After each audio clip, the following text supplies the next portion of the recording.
దానికి మీరు ఏర్పరిచినటువంటి ఈ 2 రోజుల సభలో తండ్రి మాట్లాడడానికి మీ కృపను అనుగ్రహించినందుకు కృతజ్ఞతలు. మీ మాటలు విందామని, మీ మాటల్లో ఉన్న భావాన్ని గ్రహిందామని ఎంతమంది అయితే ఇక్కడికి వచ్చి ఉన్నారో ప్రతి ఒక్కరి హృదయాల్లో కూడా మీ వాక్యాన్ని నింపండి. ఎవరైతే వద్దామనుకుని వారి బంధకాల చేత తండ్రి రాలేకపోయారో వారందరి హృదయాల్లో కూడా తండ్రి నని మైక్ ద్వారా నీ వాక్యాన్ని తండ్రి వాళ్ళ గుండెల్లోనికి వెళ్ళడానికి కృపను అనుగ్రహించండి.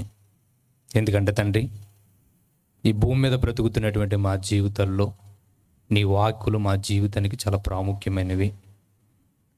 ఈ మాటలను నిర్లక్ష్యం చేస్తే మా జీవితాలు ఏ పరిస్థితుల్లోకి వెళ్ళిపోతాయో నీ పరిశుద్ధ గ్రంథాన్ని ఎరిగినటువంటి బిడ్డలుగా మీ పిల్లలకు తెలియజేయడానికి వచ్చాం ప్రభువా. ఇటు మాటల్ని హృదయపూర్వకంగా ఎవరైతే అంగీకరించి వారి జీవితాన్ని తండ్రి నాన్న మీ వైపు త్రిప్పుకుని నిలబడదాం అనుకుంటున్నారో అటు వారందరూ కూడా వారందరూ హృదయాల్లో ఉన్నటువంటి లోపాలు సరి చేసుకుని మీ ఎదుటి నిలబడడానికి కృపను అనుగ్రహించమని చెబుతున్నటువంటి నేను నా ఉద్దేశాలు ఏమాత్రం మీ పిల్లలతో నేను మాట్లాడకుండా ప్రభువా, చెబుతున్నటువంటి ప్రతి మాట మీ పరిశుద్ధాత్మ సహాయంతో మాత్రమే మీ లేఖనాలను అనుసరించి మీ పిల్లల హృదయాల్లో లోపాలు సరి చేసుకోవడానికి మాట్లాడడానికి కృపను అనుగ్రహించమని చెబుతున్న నన్ను వింటున్నటువంటి మీ పిల్లల్ని మరుగుపరిచి మీరు మాత్రమే మహిమ పొందుకోమని క్రీస్తు నామాన్ని ప్రార్థన మీకు సమర్పించుకుంటున్నాం పరమ తండ్రి, ఆమేన్. వేదిక మీద ఉన్నటువంటి దైవ సేవకులకు ప్రభువైన యేసుక్రీస్తు వారి పేరట నా శుభవందనం తెలియజేసుకుంటున్నాను. అలాగే కూడి వచ్చినటువంటి మీ అందరికీ కూడా ప్రభువైన యేసుక్రీస్తు వారి పేరట నా శుభవందనం తెలియజేసుకున్న అందరికీ వందనాలండి. ఈ చెబుతున్నటువంటి మాటలు ఏవైతే ఉన్నాయో చాలా శ్రద్ధగా వినండి. ఎందుకంటే ఈ ప్రాంతంలో వాక్యాన్ని వినిపించాలనుకునేటువంటి ఒకే ఒక తపనతోటి కార్యక్రమాన్ని ఏర్పాటు చేసాం తప్ప ఈ ప్రాంతానికి మేము వచ్చి సంఘాలు కట్టుకోవడానికో లేదంటే ఏదో పోగేసుకోవడానికో పేరు ప్రతిష్టల కోసం మాత్రం ఇక్కడికి రాలేదు. మీ ప్రాంతాల్లో కూడా వాక్యం వినబడతలేదా అని ప్రశ్న వేసుకుంటే మీ వాక్యాన్ని కూడా ప్రాంతంలో మీ సేవకులు కూడా మీకు వివరిస్తున్నారు. కానీ ఒక ప్రాంతానికి ఒక వ్యక్తి రావాలనుకుని తపన చెందుతున్నాడు అంటే అక్కడ దైవ సేవకులు ఉన్న దేవుని సంకల్పంలో జరుగుతున్నటువంటి కొన్ని విషయాలు ఆ ప్రాంతానికి తెలియజేయాలనుకుంటాడు. వాక్యం తెలిసినటువంటి వారు ఈ విషయాన్ని గుర్తించగలుగుతారు. దేవునితో సహవాసం చేసేవాళ్ళు కానీ దేవునితో అడుగులు వేసేటువంటి పిల్లలు కానీ ఈ విషయాన్ని గ్రహించి వారు కోరుకుంటుంది దేవుని మాటలు చెప్పడానికే కదా అనుకున్నటువంటి దాని మీద వారందరూ కూడా ఆలోచించి నిర్ణయాలు తీసుకుని దేవుని మాటలు వినడానికి ఉత్సాహం చూపిస్తూ ఉంటారు. కనుక నాకు తెలిసినటువంటి దేవుడి దగ్గర ప్రణాళిక, దేవుని చిత్తము ఒకే ఒకటే. ఒకరోజు దేవుని సేవకుడు ఈ వేదిక మీద నిలబడి మాట్లాడుతున్నప్పుడు ఆ సభకి 10 మంది రావచ్చు, 10,000 మంది రావచ్చు. కానీ వస్తున్నటువంటి విశ్వాసులు జ్ఞాపకం ఉంచుకోవాల్సిన విషయం ఏంటంటే, చెబుతున్న నేనైనా వచ్చినటువంటి మీరైనా జ్ఞాపకం ఉంచుకోవలసినటువంటి విషయం ఏంటంటే, దేవుని వాక్యం ఈరోజు ఈ సభలో ఏ ఉద్దేశమైతే వివరించాలనుకుని దేవుడు ఏర్పాటు చేశాడో ఆ ఏర్పాటు చేసినటువంటి మంది 10 మంది అయినా అవ్వచ్చు, 10,000 మంది అయినా అవ్వచ్చు. ఇప్పుడు మీరు ఎక్కడికి వచ్చారు చూడండి, మీకు మాత్రమే దేవుడు ఏర్పాటు చేశాడు వాక్యాన్ని. ఎందుకని అడిగితే ఒకవేళ ఒకరున్నా, ఇద్దరున్నా, 10,000 మంది ఉన్నా దేవుడు వారితో మాట్లాడుకోవాలనుకున్నటువంటి ఆ సారాంశాన్ని ఖచ్చితంగా మాట్లాడుకుంటాడు. అది ఒకరున్నా 10 మంది ఉన్నా. కనుక దేవుడు ఏర్పరిచినటువంటి మాటలో మీకు గనుక శ్రద్ధగా వచ్చినటువంటి మీరు దేవుని మాటలో మీ మనసు వాక్యం మీద పెట్టి కానీ నిలపగలిగి వాక్యాన్ని వింటే పరలోకమందున్నటువంటి దేవుని ప్రేమ ఏంటో మనకు అర్థమవుతుంది. ఎందుకంటే మనం అనుకుంటున్నట్టుగా ఈ భూమి మీద మనుషులు జీవితాలు లేవు. మనం అనుకుంటున్నట్టుగా ఈ లోకం పరిస్థితి కూడా లేదు. ఎందుకు అంటే ఇలాంటి బోధలు సమాజానికి ఎందుకు వినిపించాలి, ఇలాంటి మాటలు ఎందుకు ప్రజలకు వినిపించాలి అంటే దానికి గల కారణం ఒకే ఒకటే. ఆ కారణం మనుషులుగా మనం చెబితే మనకు అర్థం కాదు. మీకు ఉదాహరణగా చెబుతున్నాను చూడండి.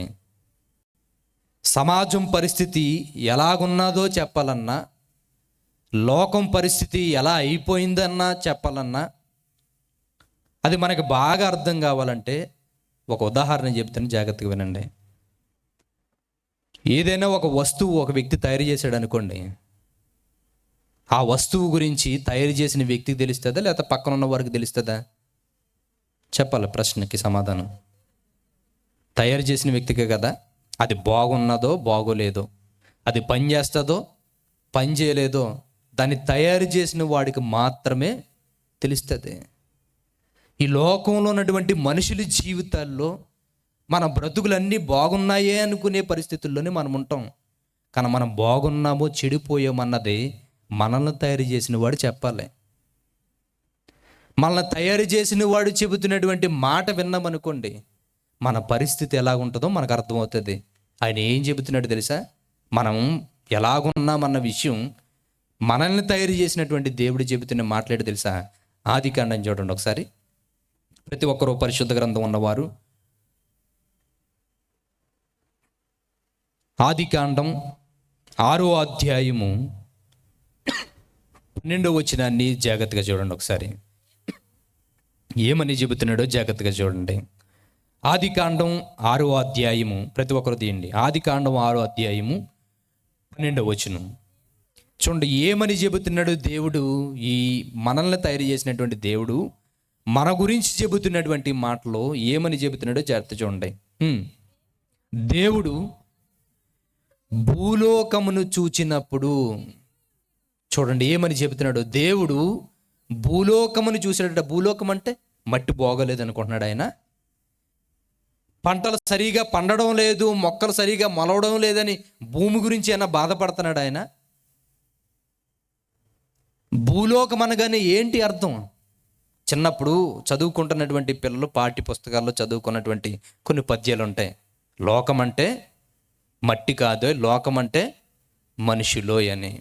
అంటే ఇప్పుడు భూలోకాన్ని దేవుడు చూసాడంటే ఎవరిని చూసినట్టది? ఎవరిని చూసినట్టు? దేవుడు భూలోకాన్ని చూసాడట. భూలోకం అంటే ఈ భూమిని కాదు చూసింది ఆయన.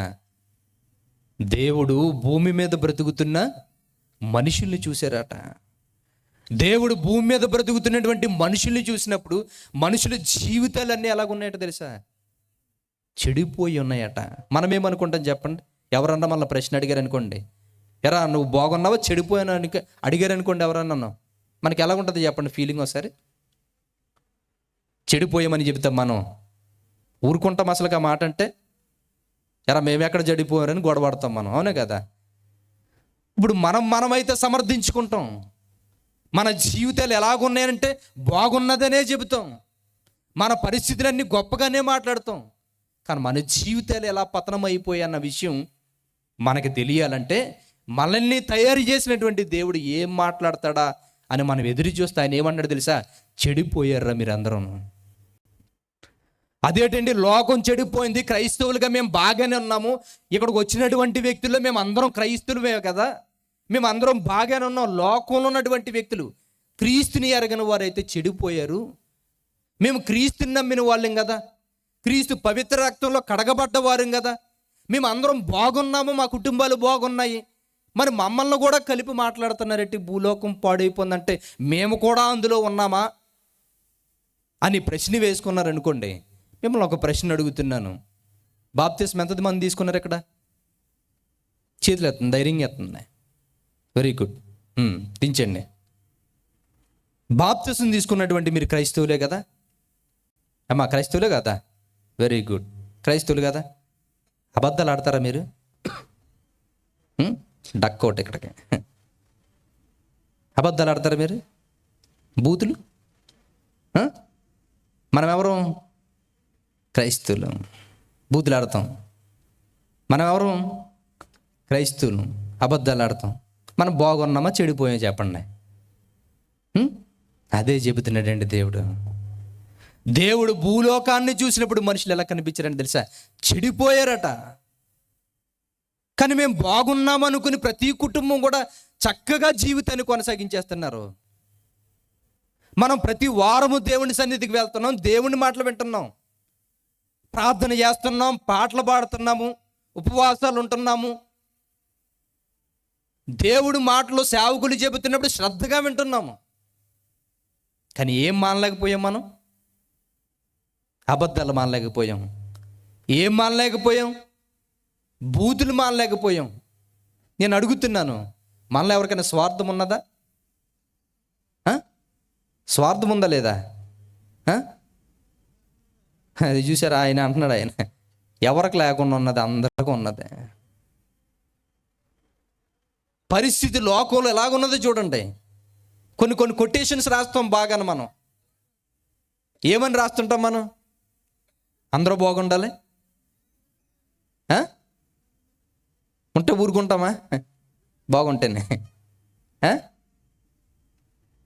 అంటే ఎందుకు ఈ విషయం చెప్తున్నాను తెలుసా? ఇక్కడ మనం బ్రతుకుతున్నటువంటి భక్తి జీవితాన్ని బట్టి మనం బాగున్నాం అనుకున్నాం, కానీ మనం పరీక్షించుకుంటే మన జీవితాలు ఎలాగున్నాయో మనకు తెలియజేసేటువంటి వ్యక్తులు కూడా మన జీవితాల్లో మనం ఎలా బ్రతుకుతున్నామో ఖండించి చెప్పేటువంటి బోధలు కరువైపోయినాయి. ఎవరిని విమర్శించడానికి మాట్లాడడం లేదు ఈ మాటలో. దేవుని బోధల దగ్గరికి ఎందుకు రావాలో తెలుసా? మనం ఏంటో మనకు తెలియజేస్తాడు దేవుడు. మనం ఏటో మనకు తెలియజేసే దేవుని బోధలు. నువ్వేటో నీకు అర్థం అవ్వకుండా నువ్వు చేసేటు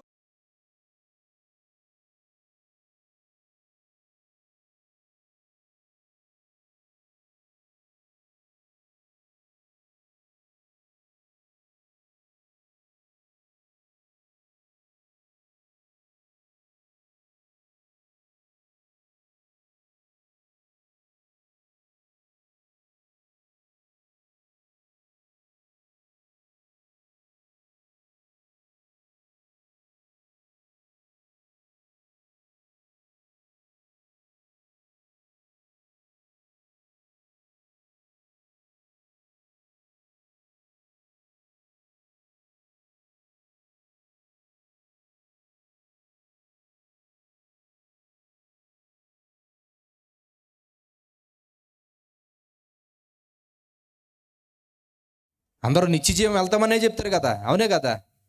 నిజంగా అడుగుతున్నాను, అబద్ధాలు ఆడిన వాడు వెళ్తారా? బూతులు ఆడుతుంటే, స్వార్థాల అసూయలు పెట్టుకుంటే వెళ్ళరు కదా. మరి ఇలాగే భక్తి జీవితం కొనసాగించేస్తున్నాం మనం పరీక్షించుకోకుండా. నేను అడుగుతున్నాను, ఒకవేళ క్రీస్తు వచ్చేస్తే, ఒకవేళ క్రీస్తే వచ్చేస్తే ఏంటి పరిస్థితి?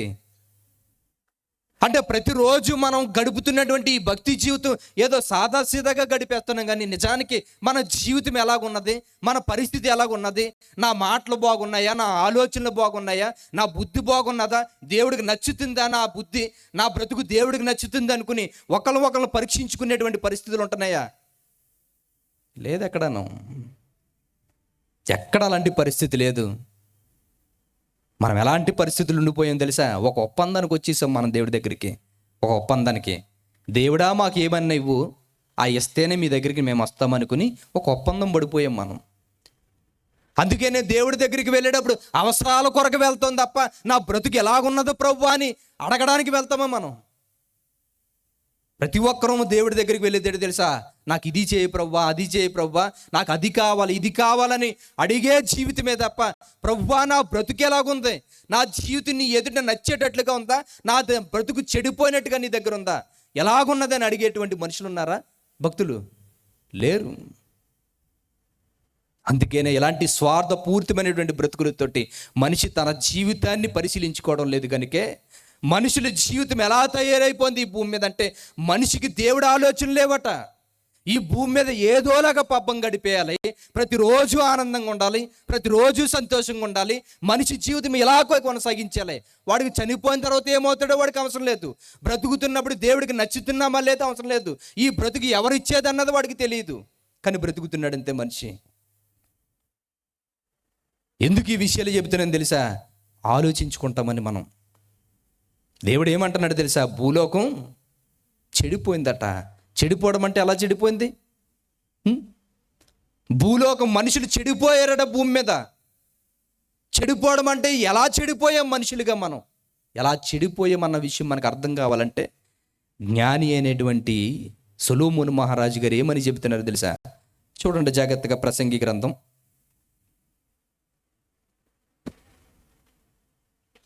ప్రసంగి గ్రంథం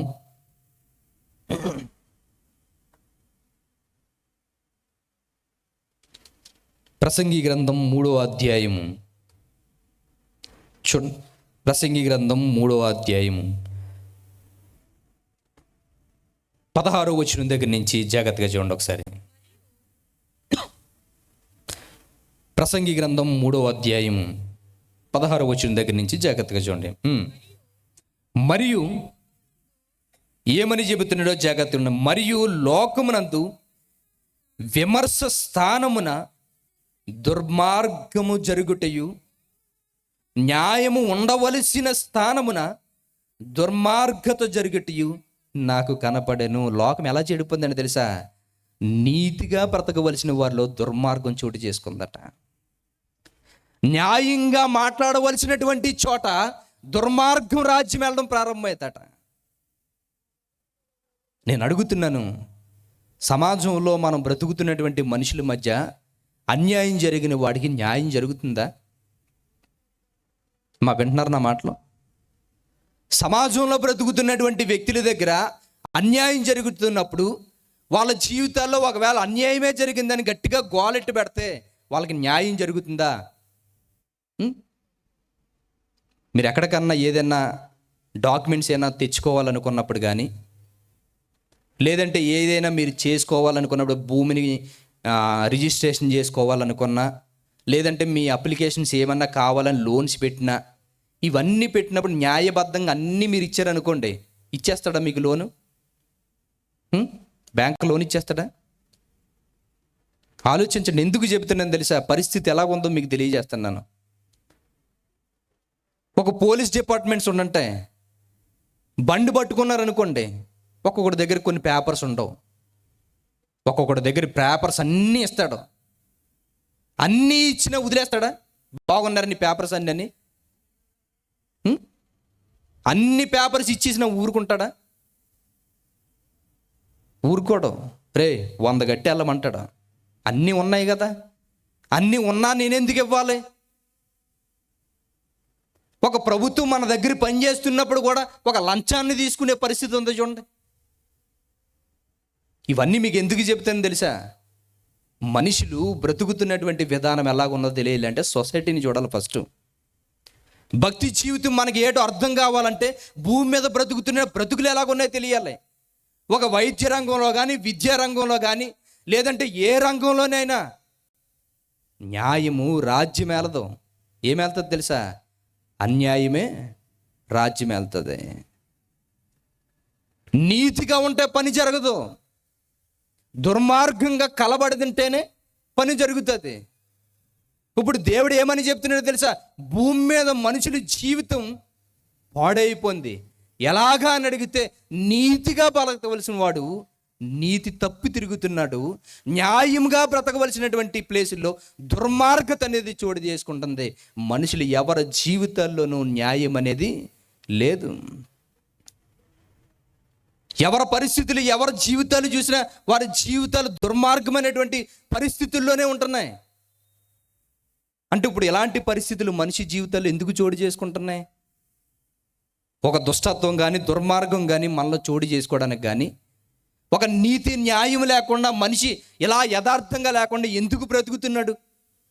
ఎందుకు బ్రతుకుతున్నాడు అని మనం ఆలోచించగలిగితే జాగ్రత్తగా వినండి. దేవుడు చెబుతున్నటువంటి మాట. హబక్కు గ్రంథం తీయండి ఒకసారి. హబక్కు గ్రంథం తీయండి ఒకసారి.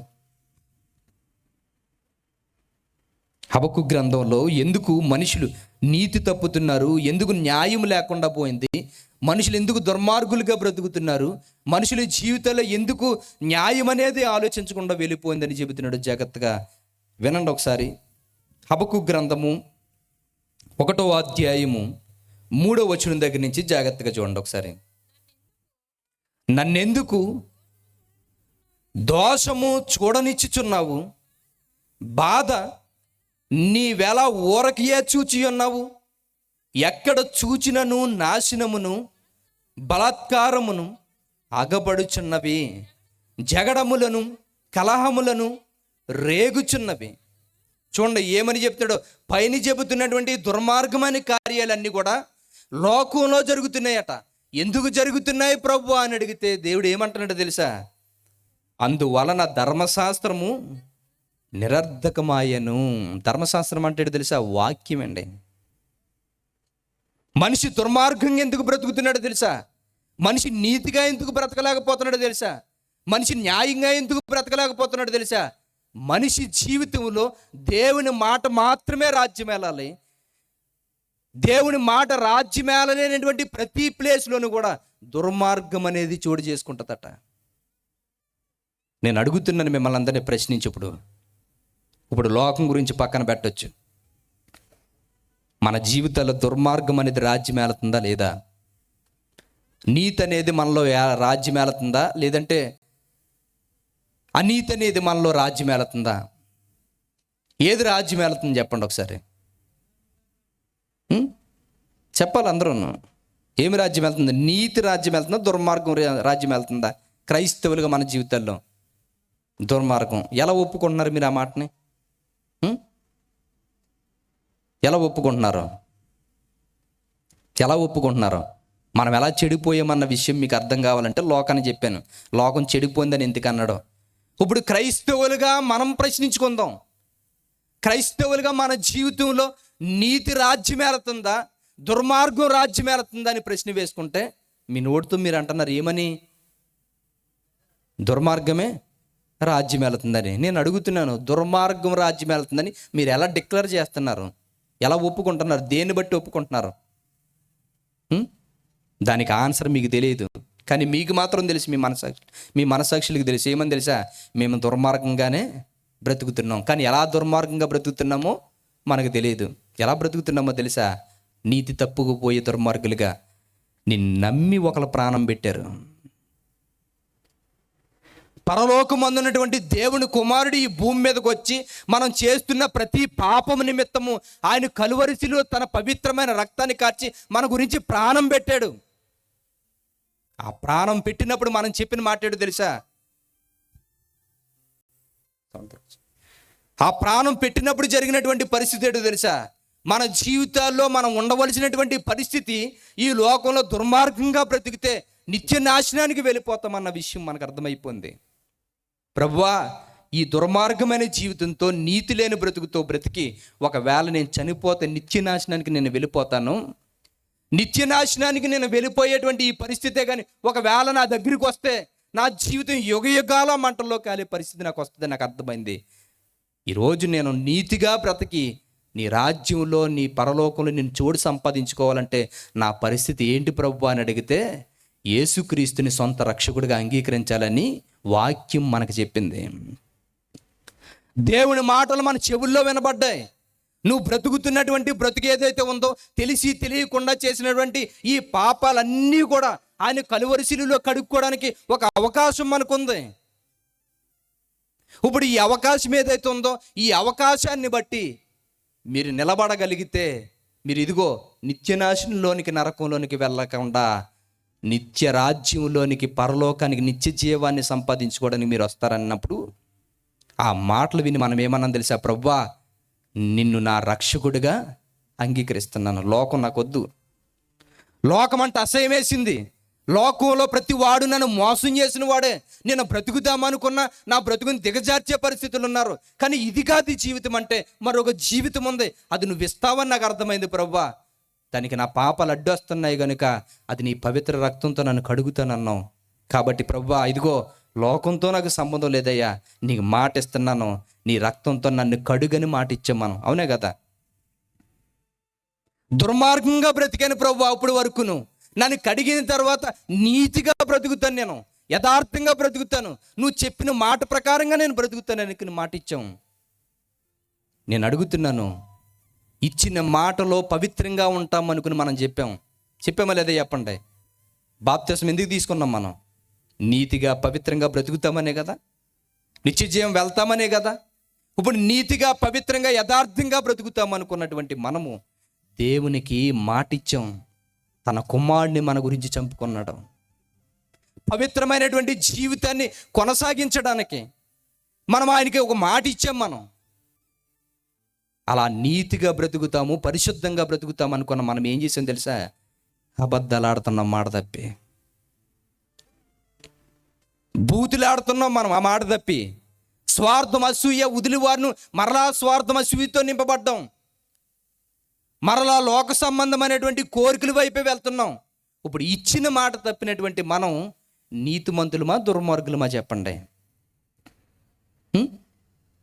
చెప్పండి ఒకసారి. ఏ పరిస్థితుల్లో బ్రతుకుతున్నాం మనం? నీతిమంతులమా దుర్మార్గులమా? ఎలా బ్రతుకుతున్నాం? క్రీస్తుకి పవిత్రంగా బ్రతుకుతామని చెప్పిన మనమే క్రీస్తు చెప్పిన మాటలకు నిలబడకుండా మాట తప్పిన బ్రతుకులు బ్రతుకుతున్నటువంటి నీతి మాలిన బ్రతుకులు బ్రతుకుతున్నాం మనం. ఈ మాటలు కఠినంగా ఉన్నా వాస్తవం అదే. అవునా కదా చెప్పండి? అవే వాస్తవానికి మనం బ్రతుకుతున్నటువంటి బ్రతుకులు అనీతి కార్యాలు చేస్తూనే మనం బ్రతుకుతున్నాం. క్రైస్తవులుగా బ్రతుకుతున్నాం కానీ చెడిపోయి బ్రతుకుతున్న బ్రతుకులు బ్రతుకుతున్నాం మనం. దేవుడు భూలోకాన్ని చూసినప్పుడు భూలోకం అంతా చెడిపోయింది. చెబుతున్న బోధకుల దగ్గర నుంచి వింటున్న విశ్వాసుల వరకు నీతి న్యాయాలు ఆలోచించకుండా దుర్మార్గంగానే క్రీస్తుకి ఇచ్చిన మాట తప్పి బ్రతుకుతున్న బ్రతుకులు కనపడుతున్నాయి సమాజంలో. గొడవల్లో మనమే ఉంటాం, బూతుల్లో మనమే ఉంటాం, కొట్లాటల్లో మనమే ఉంటాం, తాగే పరిస్థితుల్లో తాగేవాడు తాగుతూనే ఉంటుంటాడు. అన్ని క్రైస్తవ కుటుంబాల్లోనే. ఇప్పుడు ఇదే పరిస్థితుల్లోనే ఇలాగే కొనసాగించేస్తే ఒకవేళ చచ్చిపోతే చచ్చిపోతే అయిపోద్ది అనుకుంటున్నారా? చచ్చిపోతే అయిపోలేకుంటే అంత దూరం నుంచి ఇక్కడికి రావాల్సిన పని లేదు. హరి తమ్ముడు కూడా ఇక్కడ మీటింగ్లు పెట్టవలసిన పని లేదు. చచ్చిపోతే అంతా అయిపోయినప్పుడు ఎంజాయ్ చేసుకుని చచ్చిపోవచ్చు. కానీ చచ్చిపోతే అయిపోయేది కాదు కదా జీవితం అంటే. చచ్చిపోతే అయిపోయేది అయితే చచ్చిపోతే ఏ పరిస్థితుల్లోని ఏ గొడవ లేకపోతే హ్యాపీగా బ్రతికచ్చు. తినేవాడిని ఎందుకు తింటున్నారా అని ప్రశ్నించిన అవసరం లేదు. తాగేవాడిని ఎందుకు తాగుతున్నారా అని ప్రశ్నించవలసిన పని లేదు. దుర్మార్గంగా బ్రతికేవాడిని ఎందుకురా దుర్మార్గంగా బ్రతుకుతానని ప్రశ్నించే పని లేదు. ఎందుకంటే చావుతో ముగింపబడిపోతుంది కదా జీవితం. ప్రశ్నించే పరిస్థితే లేదు. కానీ ఎందుకు ప్రశ్నించుకోవాల్సి వస్తుందో తెలుసా? చచ్చిపోయిన తర్వాత ప్రారంభమవుతుంది మన జీవితం. అందుకు ప్రశ్నించుకోవాలి. చచ్చిపోయిన తర్వాత మన బ్రతుకు ప్రారంభం అవుతుంది. అందుకేనే మనం ఈ ప్రశ్నలు వేసుకోవాలి. ఇప్పటి వరకు తెలియనటువంటి బ్రతుకులో ఎలా గడిపేస్తే ఈ జీవితం ఒకరోజు ముగిసిపోతే ఇంకా అయిపోయింది జీవితం అనుకున్నాం. కానీ పరిశుద్ధ గ్రంథంలో మాట్లాడుతున్నటువంటి క్రీస్తు ఏ క్రీస్తు అయితే ఉన్నాడో, పరలోకంలో వచ్చినటువంటి క్రీస్తు, ఈ సమాజం అంతా కూడా చచ్చిపోతే ఇదే జీవితం అనుకుంటున్నారు. కానీ 2000 సంవత్సరాల క్రితం వచ్చినటువంటి క్రీస్తు ఏమన్నాడో తెలుసా? చనిపోయిన తర్వాత మరలా బ్రతుకుంది. నేనుండు స్థలంలోని మీరుండేటట్లుగా నేను ఏర్పాటు చేస్తాను. అక్కడ యుగ యుగాలు బ్రతుకుతాం. బాధ ఉండదు, కష్టం ఉండదు, కన్నీళ్ళు ఉండదు, ఏ దుఃఖము ఉండదు. మనకి ఆనందంతో బ్రతికే ఒక జీవితం ఉన్నదని పరిచయం చేశాడు ప్రపంచానికి. ఈ ప్రపంచానికి పరిచయం చేసినటువంటి మన జీవితంలో మనం బ్రతుకుతున్నటువంటి విధానం ఎలాగుందో తెలుసా? దుర్మార్గమైనటువంటి కార్యక్రమాలతో బ్రతుకుతున్నటువంటి పరిస్థితులు. నిజంగా చెబుతున్నానండి. మరి క్రైస్తవులుగా మనం ఎందుకు చెడిపోయామో తెలుసా? క్రైస్తవులుగా మనం ఎందుకు చెడిపోయామో తెలుసా? సామెతల గ్రంథం చూడండి ఒకసారి. సామెతల గ్రంథం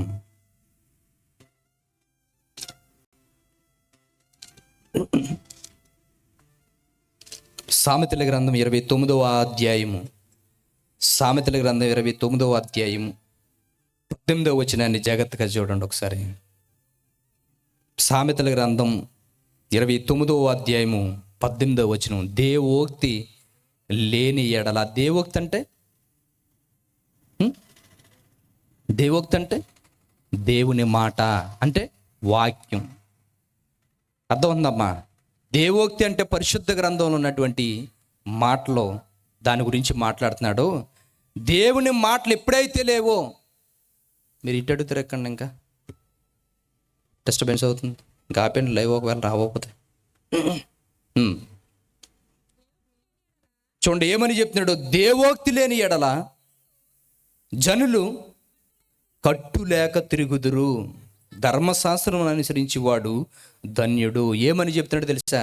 దేవుని మాటలు ఎప్పుడైతే గుండెల్లో నీకు లేవో మనిషి ఎలాగ తిరుగుతాడో తెలుసా? కట్టు లేకుండా తిరుగుతాడట. అంతా నా ఇష్టం అంటాడు. చూడండి ఒక్కొక్కరు మాట్లాడుతున్నటువంటి మాటలు, నా ఇష్టం రా, నాకు నచ్చినట్టుగా బ్రతుకుతాను. ఎందుకని? నీకు దేవుని మాటలు లేవు కనుక ఆ మాటలు మాట్లాడతావు. నీకు నచ్చినట్టుగా బ్రతకడానికి కాదు ఈ భూమి మీద పంపిస్తా. నీకు నచ్చినట్టుగా బ్రతకడానికి కాదు దేవుడు మనల్ని పంపిస్తా. దేవుడికి నచ్చినట్లుగా అమ్మ వినాలి, వాక్యాన్ని వినాలి శ్రద్ధగాను. వాక్యం మీద మాత్రమే ఏకాగ్రత ఉంచండి. మనకు నచ్చినట్లుగా జీవించడానికి ఈ భూమి మీదకి మనం రాలేదు. మనకు నచ్చినట్టుగా ప్రవర్తించడానికి కూడా ఈ భూమి మీదకి మనం రాలేదు. మీకు అది బాగా అర్థం కావాలంటే, తల్లిదండ్రులు రెక్కల ముక్కలు చేసుకుని పిల్లలు పెంచుతున్నప్పుడు, వాడు చిన్నప్పుడు కాకుండా ఒక 10th క్లాస్ వరకు వచ్చిన తర్వాత ఇన్ని లక్షలు పోసి వాడిని చదివిస్తున్నప్పుడు, వాడు సరిగా లేని పరిస్థితుల్లో తల్లిదండ్రులు వచ్చారే, జాగ్రత్తగా బ్రతుకు, నువ్వు జాగ్రత్తగా చదువు, జాగ్రత్తగా ఉండు అనుకుని సమాధానం చెప్పినప్పుడు తల్లిదండ్రులకి ఈ 10th క్లాస్ కుర్రోడు వచ్చి సమాధానం చెప్పాడు అనుకోండి, నా ఇష్టం వచ్చినట్టు బ్రతుకుతాను అన్నాడు అనుకోండి, ఏం చేస్తారు చెప్పండి తల్లిదండ్రులు? ఏం చేస్తారు చెప్పండి? ఏమో అర్థమైందా నేను చెప్పిన మాట? చిన్నప్పటి నుంచి తల్లిదండ్రులు బాగా చదివిస్తారనుకోండి, బాగా డబ్బులు వేసి చదివిస్తున్నప్పుడు వాడు సరి అయినటువంటి మాట వినలేదనుకోండి, తల్లి గమ్ముని తల్లిదండ్రులు కానీ మందలించినప్పుడు ఆ కుర్రవాడు వెంటనే తిరగబడి నాకు నచ్చినట్టుగా బ్రతుకుతాను మీరే చెప్పడానికి అన్నాడు అనుకోండి, ఏం చేస్తారు చెప్పండి తల్లిదండ్రులు? సరే బాబు నీకు నచ్చినట్టుగా బ్రతుకంటారా? ఏమంటారు చెప్పండి తల్లిదండ్రులు? ఏమ్మ తల్లిదండ్రులు మీరు ఎవరు లేరా? మీ పిల్లలు అలాగంటే ఏమంటారు? మీరు ఊరుకుంటారా? సరే బాబు నా బాబే మంచి బాబా అని ఎత్తుకుంటారు మీరు? సరిగా ఏదోట ఉందో పట్టుకుని వేస్తారు గట్టిగాను, అవునే కదా? ఎందుకని? మీరు కన్నందుకు మీ మాటలు వినాలి. వాడికి కావలసిందన్నీ మీరు ఎందుకు పెడుతున్నారో తెలుసా? మీ మాట వింటాడని. మీరు కన్నారు కనుక ఆ వ్యక్తి మీద, ఆ బిడ్డ మీద అధికారం చూపిస్తున్నారు. ఇప్పుడు పరలోకమందున్నటువంటి దేవుడు ఏమన్నాడు తెలుసా? నేను కన్నానురా మిమ్మల్ని, నీకు నచ్చినట్టుగా బ్రతకడానికి కాదు నేను పంపిస్తా. నీ తల్లిదండ్రులు నిన్ను కన్నప్పుడు ఎలాగైతే నాకు నచ్చినట్టుగా బ్రతుకుతానంటే, తల్లిదండ్రులు ఎలాగైతే ఊరుకోకుండా శిక్షాస్పత్రికి వెళ్తూ ఉంటుంటారో, పరలోకమందున్న దేవుడు కూడా మనల్ని హెచ్చరించి చెబుతున్నాడు, మీకు నచ్చినట్టుగా బ్రతకడానికి కాదు ఈ భూమి మీదకి నేను పంపిస్తా, నాకు నచ్చినట్లుగా మీరు బ్రతుకుతారనే ఈ భూమి మీదకి పంపించాను. కానీ మనుషులు జీవితాలు ఎలాగైపోయినాడు తెలుసా? ఇది నా ఇష్టం, ఇది నాకు నచ్చినట్టుగా నేను చేస్తాం అనుకున్నట్టుగానే బ్రతుకుతున్నారట. దేవుని మాట వినేవాళ్ళు లేరట. ఎందుకు అని అడిగితే ఇక్కడ మాట్లాడుతున్న మాట ఏంటి తెలుసా? దేవోక్తి లేని ఎడల జనులు కట్టు లేక తిరుగుదురు. దేవోక్తి లేని ఎడల మనుషులు కట్టు లేక తిరుగుదురు అంటే ఎవడకి నచ్చినట్టుగా వాడు తిరుగుతాడు. అందుకనే చూడండి, చిన్న చిన్న పిల్లలు వాడు ఆ వయసుకి తగ్గ మాటలు వాడు మాట్లాడడం, వాడు మాట్లాడుతున్నటువంటి మాటలు పెద్దవాడిని ఏం మాట్లాడుతున్నాడో తెలియదు, చిన్నవాడిని ఏం మాట్లాడుతున్నాడో తెలియదు. కొంతమంది మాట్లాడుతుంటారు, వాడికి వాయో వరుసలో అర్థం కాదు, వాడికి ఏం మాట్లాడుతాడో వాడికి అర్థం కాదు. ఇంట్లో వాళ్ళు చెప్పలేరా మీకు పెద్దమ్మ అవుతుందిరా, మీకు పిన్ అవుతుందిరా అని చెబితే కానీ వాడికి అర్థం కాదు. ఒక్కొక్కడు అంటుంటాడు ఆ పిన్ అయితే ఏంటి అంటుంటాడు. అంటే అర్థం ఏంటాడికి? దేవుని మాటలు ఒక మనిషిని క్రమశిక్షణలో పెడతాయి. కానీ ఈరోజు సమాజంలో ఉన్నటువంటి దేవుని పిల్లలుగా మనం క్రమశిక్షణ తప్పిపోతున్నామంటే అర్థం ఏంటి తెలుసా? దేవుని మాటలు మనలో లేవు, రాజ్యం ఏలడం లేదు దేవుని మాటలు. లోకంలో ఉన్నటువంటి లోక సంబంధమైన మాటలు మన గుండెల్లో నింపుకున్నాం కనుక మనం బ్రతుకుతున్నటువంటి విధానం సరి అయింది కాదు, మనం మాట్లాడుతున్నటువంటి విధానం సరి అయింది కూడా లేదు. మనుషుల జీవితాలు చెడిపోయి బ్రతుకుతున్నారు ఈ లోకంలోనూ. చెడిపోవడం అంటే అర్థం ఏంటో తెలుసు? నాకు నచ్చినట్టుగా బ్రతుకుతాం అన్న దానికి లోకం ఎలా బ్రతుకుతున్నారంటే ఎవడికి నచ్చినట్టుగా వాడు బ్రతికేటువంటి పరిస్థితులకు వెళ్ళిపోతున్నారు. మన సోషల్ మీడియాలో జరిగింది ఏంటో తెలుసా? నాకు నచ్చినట్టుగా బ్రతుకుతామన్న జీవితాలు జీవిస్తున్నటువంటి పిల్లలు. 9 సంవత్సరాల పిల్లండి, 9 సంవత్సరాలు 6 పాడు చేసి చంపేశారండి. 9 సంవత్సరాల పిల్ల. ఆ పిల్లకి ఏం తెలుస్తుంది? చిన్నపిల్ల పాపం బయట అప్పుడే స్కూల్ నుంచి వచ్చిందట, ఆడుకున్నదట. 9 సంవత్సరాలు ఆడుకుంటున్నటువంటి ఆ పిల్లని చూశారు. ఆ 4th క్లాసో 5th క్లాసో చిన్నపిల్ల ఆడుకుంటుందట. ఆడుకుంటున్నటువంటి ఆ బిడ్డ కనిపించలేదు. కొంతసేపటికి ఏమైపోయింది అబ్బా అనుకుని తల్లిదండ్రులు వెతుక్కున్నారు, కనిపించలేదు. వేరే ప్రాంతానికి వెళ్ళారు, వెతికారు, కనిపించలేదు. ఒక 2 రోజులు 3 రోజులు అయిన తర్వాత ఒక ఊర్లో ఒక డ్రైనేజ్ పక్కన చాలా దుర్గంధమైనటువంటి వాసన వస్తుందట. తట్టుకోలేనంత స్మెల్ వస్తూ ఉండంటే ఏటి ఇలాగ వస్తుందనే పొతికి ఒక మూట ఉందట అందులో. ఏంటి ఆ మూటని ఇప్పి చూస్తే 2 చేతులు కాళ్ళు కట్టేసి అందులో కూరేసి ఆ డ్రైనేజ్ పక్కన పడేస్తారంటండి. ఇప్పుడు ఆ డ్రైనేజ్ పక్కన పడిచినటువంటి ఆ బిడ్డ ఎవరో అన్న విషయం తెలియజేసినప్పుడు, ఇదిగో మిస్సింగ్ కేసులో మీ పాప కనపడలేదు అన్నారు, వచ్చి చూసుకున్నామంటే వచ్చి చూసుకున్నది తల్లి. ఆ రోజు వేసిన డ్రెస్ చూడగానే, ఆ కలర్ చూడగానే నిజంగానే ఆ తల్లి అక్కడ కుప్పకూలిపోయిందట. ఆ బ్రతుకున్నటువంటి బిడ్డ కదలకుండా కాలు చేతులు గట్టి ఆ మూటలో పెట్టేస్తే ఎంత దారుణమైనటువంటి పరిస్థితుల్లో ఉక్కిరి బిక్కిరైపోయి చనిపోయి ఉంటాయి. ఆ మూటలో పెట్టకముందు జరిగిన పరిస్థితి ఏంటి తెలుసా? ఒక 6 మంది ఏం చేశారని తెలుసా? పైశాచికమైన ఆనందంతో దుర్మార్గంగా ఒక 9 సంవత్సరాలు 4వ తరగతి చదువుతున్నటువంటి పిల్లని బలవంతంగా 6 మంది పాడు చేశారంటండి, రేప్ చేసి చంపేశారు. అందులో ఒక ఆశ్చర్యకరమైన విషయం ఏంటి తెలుసా? 52 సంవత్సరాల ముసలోడు ఉన్నాడట అందులోను. తెలుసా? 52 సంవత్సరాల ముసలివాడు. 2 పిల్లలు దొరికారట. 2 ఎలాంటి వాళ్ళు తెలుసా? ఒకడికి 14 సంవత్సరాలట. చూడండి అడికి ఎంత వయసు. ఒకడికి కరెక్ట్గా 18 సంవత్సరాలట. మైనర్ బాలి వ్యక్తుల మాట వల్ల ఉన్న వాళ్ళందరూ పెద్దవాళ్ళు. ఏట్రా ఈ పరిస్థితి అనుకుని 2 కాళ్ళ మీద లాఠీతో గట్టి కొడితే గంజాయి తాగేసి ఆ మత్తులో ఇలాగే చేసేసామని చెప్పారట వాళ్ళు. గంజాయి తాగేసి. మరి వాళ్ళు చదువుకోవడం లేదా అని అడిగి ప్రశ్న వేస్తే చదువుకుంటున్నారు. మరి చదువుకుంటున్నటువంటి వీడు ఇంత విచ్చలవిడితనానికి ఎలాగ అలవాటు అయిపోయాడంటే, తల్లిదండ్రులు దేవుని బోధలో పెంచవలసినటువంటి పరిస్థితులు వాడికి లేవు, క్రమశిక్షణ వాడికి నేర్పలేదు, ఏదో కన్నామని రోడ్డు మీద వదిలేశారంతే. మంచి నేర్పించలేదు. అడికి సమాజంలో ఎలా తయారయ్యాడు తెలుసా? మృగంలా తయారయ్యాడు. మృగంలాగా చిన్న వయసులో గంజాయి తాగే పరిస్థితికి వెళ్తున్నప్పుడు ఆ తల్లి తండ్రి గమనించకపోయి అని మందలించలేదంటాడు. ఏం చేస్తాడు బయటకు వచ్చి?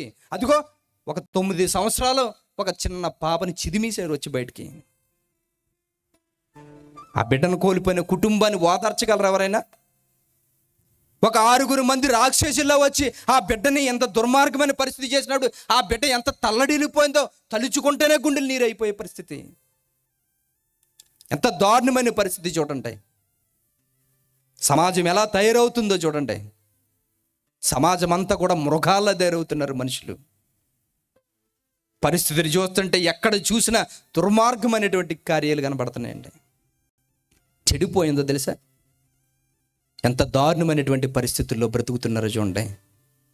ఎక్కడి నుంచే కాదు, ఇప్పుడే కాదండి, భూలోకాన్ని చూసినప్పుడు పాడైపోయింది అన్నారే, ఇలాంటి దుర్మార్గమైన కార్యక్రమాలు జరుగుతూనే ఉన్నాయండి. నిజంగాను పరిశుద్ధ గ్రంథంలో కూడా ఇలాంటి ఎన్నో కుప్పలుగా రాసి ఉన్నాయి ఇందులోను.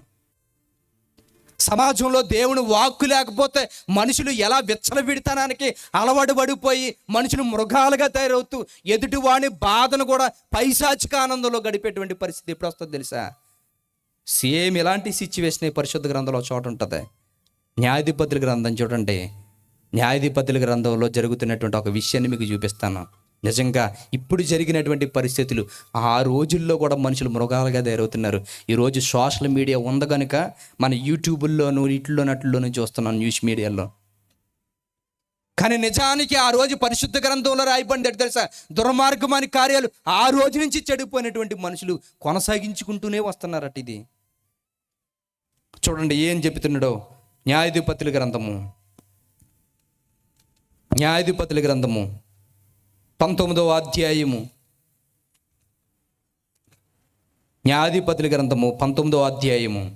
జరుగుతున్నటువంటి పరిస్థితి ఏంటంటే, ఒక లేవీయుడు ఒక అమ్మాయిని వివాహం చేసుకుంటాడు. లేవీయుడు ఒక అమ్మాయిని వివాహం చేసుకున్న తర్వాత, ఆ వివాహం చేసుకున్న తర్వాత కొన్ని ప్రాబ్లమ్స్ వస్తే భర్త దగ్గర నుంచి పుట్టింటికి వెళ్ళిపోతుంది ఆమె.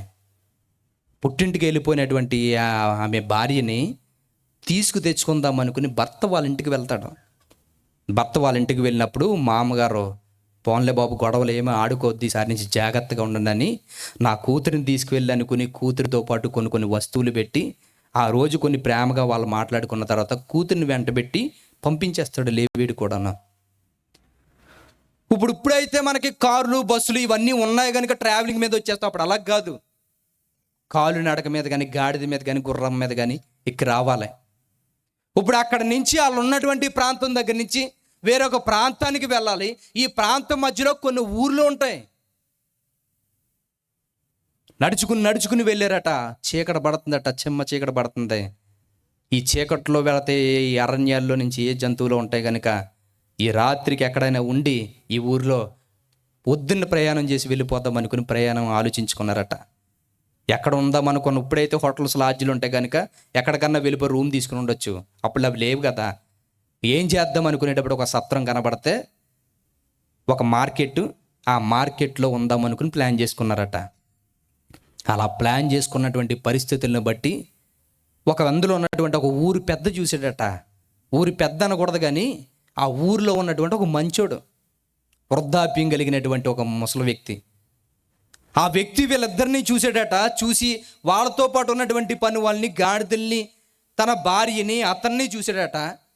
అక్కడ ఉంటున్నటువంటి పరిస్థితులు బాగా తెలిసినవాడు కనుక ఈ రాత్రి ఇక్కడ ఉండడం అనేది మంచిది కాదు, నాతో పాటు మా ఇంటికి వచ్చండి అని చెబితే, నీ ఇంటికి వచ్చేసిన పరిస్థితుల్లో మరి వీటన్నిటికి ఎలాగా నీళ్లు లేవు, గడ్డి లేదన్నట్టు నేను చూసుకుంటాను మొత్తం అన్నిని, మా ఇంటికి వచ్చేసి రాత్రి గుండి ఉదయం వెళ్ళిపోండి, ఎందుకంటే మా ఊరు ఎలాంటిదో తెలుసా, మంచిది కాదు. మా ఊరిలో ఎవడికి భయపడ్డో, మా ఊరిలో చిన్నపిల్లల దగ్గర నుంచి వృద్ధాప్యం వరకు కూడా మృగాల్లో బ్రతికేవాళ్ళు. మా ఊరిలో ఎవడో మంచి అనే మాటే మాట్లాడ్డు. మా ఊర్లో మంచి అనేది జాడ కూడా, ఇంచు కూడా కనిపించదు. కనుక నాకు తెలుసు మా ఊరి గురించి, మా ఊర్లో ఉండొద్దు అని చెప్పాడంటండి. నా ఇంటికి వచ్చండి, నేను చూసుకుంటాను మీ గాడిదల్ని, మీకు కావాల్సిన ఫుడ్ నేనే అరేంజ్ చేస్తున్నానరట. సరే నువ్వు చెబుతున్నటువంటి మాట ప్రకారం వచ్చేస్తాం అనుకుని పాపం మంచిగా కనిపించాడు, వెళ్ళిపోరండి. జరిగిన పరిస్థితి ఏంటో తెలుసా? చూడండి, ఇంటికి వెళ్ళిన తర్వాత 19వ అధ్యాయము 19వ వచనాన్ని జాగ్రత్తగా చూడండి. చూడండి ఏం జరుగుతుంది అక్కడ. అయితే మా గాడిదలకు గడ్డి మొదలైన మేతయు నాకును నా పనికెత్తులకును నీ దాసులతో కూడానున్న నా నౌకర్లను ఆహారమును ద్రాక్షరసమును ఉన్నవి, ఏదియు తక్కువ లేదని అతనితో చెప్పగా, ఆ ముసలివాడు, నీకు క్షేమమవునుగాక, నీకేవైనా తక్కువైన ఎడల వాటి భారము నా మీద ఉంచుము, మెట్టుకు వీధిలో రాత్రి గడపకూడదని చెప్పి తన ఇంట అతన్ని చేర్చుకొని వారి గాడిదల కొరకు మేత సిద్ధపరిచెను. అప్పుడు వారు కాలు కడుక్కొని అన్నపానములు పుచ్చుకొనిరి. చూసారా, కాలు కడుక్కున్నారట, లోపలికి వెళ్ళారు, చక్కగా వాళ్ళు తెచ్చుకున్నవన్నీ కూర్చుని తిన్నారట, నవ్వుకుని అంత హ్యాపీగా కొనసాగిపోయింది. ఉదయం ప్రయాణానికి వెళ్దాం, ఎవరికి వాళ్ళు పడుకుందాం అనుకున్నట్టుగా తినేసారట. హ్యాపీగా తిని అలా కూర్చుని మాట్లాడుకుని పడుకుందాం అనుకునే సమయానికి జరుగుతున్న పరిస్థితి ఏంటంటే, తలుపు శబ్దాలు వినబడుతున్నాయి, పెద్ద పెద్ద కేకలు వినబడుతున్నాయి. ఏంటి కేకలని కొని చూసే సమయానికి జరుగుతున్నది ఏంటో తెలుసా? వారు సంతోషించి చుండగా ఆ ఊరిలో కొందరు పోకిరీలు, చూసారా ఎవరట వాళ్ళు? హీరో కాదు, ఉందా లేదా? ఏముంది? సినిమాలు ఉన్నాయి కదా, దీని మీద చెడిపోయిన మాటలు పెట్టుకుంటే హిట్ అవుతుంది అది మూవీ. పోకిరి అంటే అర్థమవుతుంది, ఈడియట్ అంటే హిట్ అయిపోతాయి సినిమాలు. వాళ్ళు ఎలాంటి పరిస్థితులు తెలుసా? దుర్మార్గులు, పశుప్రాయులు, మూర్ఖులు. ఇప్పుడు ఎలాంటి పరిస్థితి కలిగినటువంటి వ్యక్తులు మా ఊర్లో ఉన్నారని చెప్పినటువంటి ఆ మాట ప్రకారంగా ఆ చుట్టాలు వాళ్ళ దగ్గరికి వెళ్ళారంట. ఊర్లోని పాపం వాళ్ళు ఏమాత్రం వాళ్ళకి స్థలం ఇవ్వలేదు, వాళ్ళని కనీసం ఆదుకోలేదు.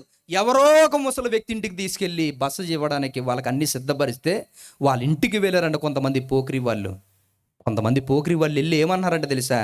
ఎంత దుర్మార్గమో చూడండి. ఆ ఇల్లు చుట్టుకొని తలుపు కొట్టి ఏం చేశారట?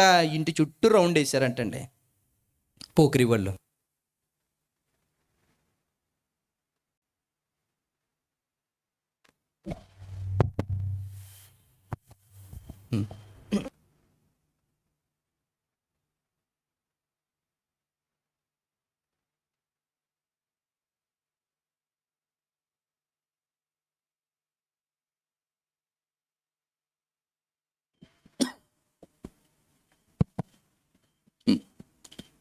చూడగడ వారు సంతోషించుచుండగా ఆ ఊరి వారిలో కొందరు పోకిరీలు ఆ ఇల్లు చుట్టుకొని తలుపు కొట్టి, నీ ఇంటికి వచ్చిన మనిషిని మేము ఎరిగినట్లు అతను బయటికి తెమ్మని ఇంటి యజమానుడైన ఆ ముసలివానితో అనగా ఏమన్నారంటే తెలుసా?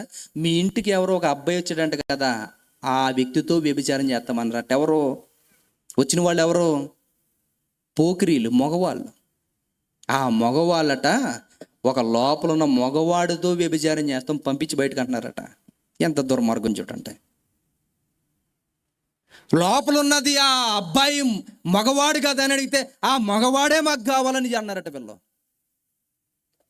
మాకున్నటువంటి ఆ కామ కోరికను తీర్చుకోవడానికి వాడు ఎవడైనా పర్వాలేదు, వాడితో ఈ రాత్రి మేము ఎంజాయ్ చేయాలనుకుని మాట్లాడారట. ఈరోజు పోకిరీలుగా చుట్టుతున్నటువంటి ఆ ఇంటి చుట్టూ చుట్టినట్టుగానే ఈరోజు కూడా చూడండి, బలాదురుగా తిరుగుతున్నటువంటి ఆ చదువు సంధ్య లేకుండా తల్లిదండ్రులు పెడుతున్నటువంటి ఆ డబ్బులు కూడా ఉపయోగించుకుంటూ చాలామంది పిల్లలు ఏం చేస్తారు తెలుసా? కాలేజీల దగ్గర, స్కూల్ దగ్గర, లేదంటే అక్కడెక్కడ వాళ్ళు ఏం చేస్తారు అనుకున్నారు? ఎలాగ అమ్మాయిల చుట్టూ రౌండ్ అప్ చేయడాలు, లేదంటే కాలేజ్ చుట్టూ తిరగడాలు. ఇలాంటి పరిస్థితి అందరి జీవితాల్లో, చాలామంది యవనస్తుల జీవితాల్లో ఉంది, పెద్దవారి జీవితాల్లోనూ ఉంది, ప్రతి ఒక్కరి జీవితాల్లోనూ చోటు చేసుకుంటుంది. ఇప్పుడు ఇక్కడ వచ్చినటువంటి వ్యక్తులు ఏమన్నా తెలుసా? ఆ లోపలికి వెళ్ళినాడు ఏమన్నా బయటికి పంపించు, ఆ వ్యక్తితో మేము సైనించాలని మాట్లాడారట. ఈ విషయం వినగానే నిర్ఘాంతపోడు ఏంటండి ఆ ముసలివాడు, వృద్ధాప్యంలో ఉన్నటువంటి వ్యక్తి. ఏమని చెబుతున్నాడట చూడండి, ఇంటి యజమానుడైన ఆ మనుషుడు వారి యొద్దకు బయలు వెళ్ళి, నా సహోదరులారా, అది కూడదు, అటు దుష్కార్యము చేయకూడదు. ఈ మనుషుడు నా ఇంటికి వచ్చిన గనుక మీరు ఈ వెర్రి పని చేయకుడి. నా ఇంటికి వచ్చాడు నన్ను నమ్మి, నా ఇంటికి వచ్చిన నమ్మినటువంటి వ్యక్తి జీవితం నేను ఎలా పతనం చేయాలి? నన్ను నమ్మి వచ్చిన వాడికి నా ప్రాణమైన అడ్డు పెడతాను, ఆ వ్యక్తి జోలికి వెళ్ళొద్దయ్యా అని మాట్లాడాడట. ఎందుకంటే నన్ను నమ్మి వచ్చాడు కనుక. చూడండి, పాడైపోయినంత సమాజంలోనూ ఒక నీతిమంతుడు కనబడుతున్నాడు. ఇప్పుడు అలాంటి పరిస్థితుల్లో అక్కడ ఆ మాటలు మాట్లాడితే, ఆ మాటలు మాట్లాడినటువంటి ఆ మాటలు కూడా ఎవ్వరూ వినలేదంటే అండి, నువ్వేడ్రా మాకు చెప్పేదానికి మాట తిరగబడుతున్నారట. చూసాడట ఆ పెద్ద వ్యక్తి, వృద్ధాప్యంలో ఉన్నటువంటి వ్యక్తి బాధపడ్డాడట. ఏమని మాట్లాడాడంటే తెలుసా? చూడండి ఒకసారి. ఇదిగో, కన్యక అయిన నా కుమార్తెను ఆ మనిషిని ఉపపత్ని ఉన్నారు, నేను వారిని బయటకు తీసుకుని వచ్చేదను. మీరు వారిని నీచిపరిచి మీ ఇష్ట ప్రకారం వారి ఎడల జరిగింపవచ్చునగా ఈ మనిషిని ఎడల ఈ వరి పని చెయ్యకుడని వారితో చెప్పిన అబ్బాయి జోలికి వెళ్ళొద్దురా అని చెప్పాడని చూసానా? ఎంత దుర్మార్గమైన పరిస్థితి చూడండి. నన్ను నమ్మి నా దగ్గరికి వచ్చాడు ఆ వ్యక్తి జోలికి మీరు వెళ్ళకండి. ఇదిగో నాకు ఒక కూతురు ఉంది, ఏ పురుషుడు కూడలేనటువంటి ఒక కన్యక నా దగ్గర ఉంది, నా కూతురు. ఆమె ఉపపత్ని ఉంది, భార్య ఉంది. ఆ భార్యను నా కూతుర్ని మీ చేతులకు అప్పగించేస్తాను, మీరు ఏం చేయాలనుకుంటే అది చేయండి, కానీ ఆ వ్యక్తి జోలికి మాత్రం వద్దు. ఆ వ్యక్తి నన్ను నమ్మొచ్చాడు అనుకుని ఆ కూతుర్ని అడ్డెట్టుకున్నాడు, ఆ ఉపపత్నిని అడ్డెట్టుకున్నాడండి. ఏం చేశారంటే తెలుసా? ఆ వ్యక్తి గురించి పక్కన పెట్టే ఆలోచనలు పెట్టకుండా నిజంగా దుర్మార్గంగా ఆలోచించినటువంటి ఆ వ్యక్తులు చేసినటువంటి పనేడు తెలుసా? చూడండి ఏమని చెప్తున్నావు. అతని మాట వినుటకు వారికి మనసు లేకపోయిన గనుక ఆ మనుషుడు బయటనున్న వారి యొద్దకు తన ఉపపత్నిని తీసుకొని పోగా వారు ఆమెను కూడి ఉదయము వరకు ఆ రాత్రి అంతయు ఆమెను చెరుపుచుండరి. చూసారా? రాత్రి ఎప్పుడో గొడవాడుకుని తీసుకువెళ్ళిపోరంట. ఆమె ఉపపత్నిని ఇచ్చాడు, ఆమె భార్యని బయటకు తీసుకొచ్చి ఇచ్చాడంట ఆ వ్యక్తికి ఏం చేద్దని. ఆ భార్యని తీసుకువెళ్ళిపోరట. ఆమెను తీసుకువెళ్ళిపోయి రాత్రి నుంచి ఉదయం తెల్లారేంత వరకు ఒకటి తర్వాత ఒకటి పాడు చేస్తూనే ఉన్నారంటండి. అలా పాడు చేసి చివరికి తెల్లవారి సమయానికి అలా రక్తపు మడుగులను అలా విడిచిపెట్టేస్తే అలా కొన ఊపిరితోటి ఊగుతా అలా ఇంటి ముందుకు వచ్చి తన భర్తకు కనబడాలనుకుని చివరిసారిగా తన భర్త దగ్గరికి వెళ్ళి చనిపోదామని ఇంటి వాకిటి గుమ్మం దగ్గరికి వచ్చి ద్వారబంధం దగ్గర చనిపోయిందంటండి వచ్చి. అంటే సమాజంలో ఉన్నటువంటి పరిస్థితులు ఎలాగున్నాయో చూడండి. సమాజంలో మనుషులు మనం అనుకుంటున్నట్టుగా ఏ పరిస్థితి బాగోలేదు. లోకమంతా ఎలాగుందని చెబుతున్నాడు తెలుసా దేవుడు? చెడిపోయి ఉన్నది అని చెబుతున్నాడండి. లోకం చెడిపోయి ఉన్నదట. లోకం చెడిపోయి ఉన్నదని అంటే ఆ రోజు నుంచి ఈ రోజు వరకు మనుషులు మనుషులా బ్రతకడం లేదు, మనుషులు మానవత్వంతో బ్రతకడం లేదు, మనుషులు మృగాలుగా బ్రతుకుతున్నారు. పొరుగు దేశాలకి మన దేశం ఎలా కనిపిస్తుంది తెలుసండి? భారతదేశం అంటే గొప్పగా కనిపిస్తుంది తెలుసా? పొరుగు దేశాలకు మన దేశం అనేటప్పటికీ సంస్కృతి సాంప్రదాయాలు కలిగినటువంటి ఒక మంచి దేశంగా మన దేశం కనిపిస్తుంది. కానీ ఆ మంచి దేశం అని నమ్మొచ్చినటువంటి ఇతర దేశాల్లో నడిచేటువంటి ఒక జంట వచ్చిందండి, భార్య భర్తలో. బైక్ రైడ్ చేసుకుంటూ వచ్చినటువంటి వ్యక్తులు ఉన్నారు. ఆ బైక్ రైడ్ చేసుకుంటూ ప్రపంచ రికార్డు సంపాదిద్దాం అనుకుని అన్ని దేశాలు తిరిగి భారతదేశానికి వచ్చే సమయానికి చాలా సంతోషపడ్డారండి. అన్ని దేశాలు తిరిగి వచ్చాం, కానీ అన్ని దేశాల కన్నా ఈ దేశం చాలా భిన్నమైంది, ఎలాంటి వారినైనా ప్రేమతో ఆహ్వానించే దేశం ఇది అనుకుని వీడియో తీసుకుని సోషల్ మీడియాలో పెట్టి అందరికీ తెలియజేశారండి. చాలామంది భారతదేశంలోనికి అడుగు పెట్టారు వాళ్ళిద్దరూను. చాలామంది ఇంటర్వ్యూలు చేశారు. భారతదేశంలో కొన్ని ప్రాంతాలు తిరుగుతున్నారు కదా మీరు, భారతదేశం గురించి మీరు ఏం చెప్పగలరంటే, భారతదేశంలో ఉన్న వాళ్ళందరూ కూడా సహోదరులా చూస్తారండి మమ్మల్ని. వాళ్ళకి చాలా ప్రేమ అనురాగాలు, వాళ్ళకి ఆతిథ్యం ఇవ్వడం అంటే చాలా ఇష్టం, పొరుగు వాడిని చాలా బాగా చూస్తారు వాళ్ళు. పక్క దేశాలకి మంచి పేరున్నది భారతదేశం అంటే అని వాళ్ళు సోషల్ మీడియాలో వీడియోలు తీసి పెడితే ఆ వీడియోల్ని బట్టి ప్రతి ఒక్కరూ మేరా భారత్ మహార్ అనుకుని ప్రతి ఒక్కరు పెద్ద పెద్ద నినాదాలు తెలియజేశారు. ఇప్పుడు ఇంత గొప్పగా తయారు చేసి ఇంత గొప్పగా మాట్లాడారు. ఇప్పుడు ఆ జంట అలా తిరుగుతున్నటువంటి పరిస్థితుల్లో ఒక రాష్ట్రానికి వెళ్ళారండి. ఆ రాష్ట్రానికి వెళుతున్నప్పుడు జరిగింది ఏంటో తెలుసా? ఆ భార్య భర్తలు ఇద్దరిని కొంతమంది దుండగులు పట్టుకున్నారట. కొంతమంది భర్తని కొట్టారట. భార్య మీద ఇంచుమించు 9 మందో 8 మందోనండి పైశాచికంగా ఆమెని పాడు చేసి తుప్పల్లోకి ఇసిరీసి వచ్చారంటండి. ఎక్కడ జరిగింది అనుకున్నారు? ఇది మన భారతదేశంలో. వాళ్ళు ఏమని వచ్చారో తెలుసా? నమ్మొచ్చారు వాళ్ళు. మనుషులు మంచోళ్ళు అనుకున్నారు, పైకి కనబడుతుందంతా మంచి అనుకున్నారు, వాళ్ళు మాట్లాడుతున్న మాటలు మంచి అనుకున్నారు, అందరూ ఇలాగే బాగా మాట్లాడతారేమనుకున్నారు. ఆ రోజు వాళ్ళు ఆగుతున్నప్పుడు వాళ్ళ పరిస్థితిని బట్టి ఏ రూట్కి వెళ్తే బాగుంటుంది అనుకుని కొన్ని విషయాలు అడుగుతున్నప్పుడు వాళ్ళు మంచోళ్ళే అనుకుని అన్నీ అడిగారు. వాళ్ళతో పాటు ఫోటోలు దిగారు, అన్నీ చేశారు. కానీ వీళ్ళు నమ్మారు వీళ్ళ మంచోళ్ళు కదా అనుకుని. కానీ మృగాలుగా ఉన్నారనే విషయం వాళ్ళకి తెలియదు. ఆ మృగాలు ఏం చేయరు తెలుసా?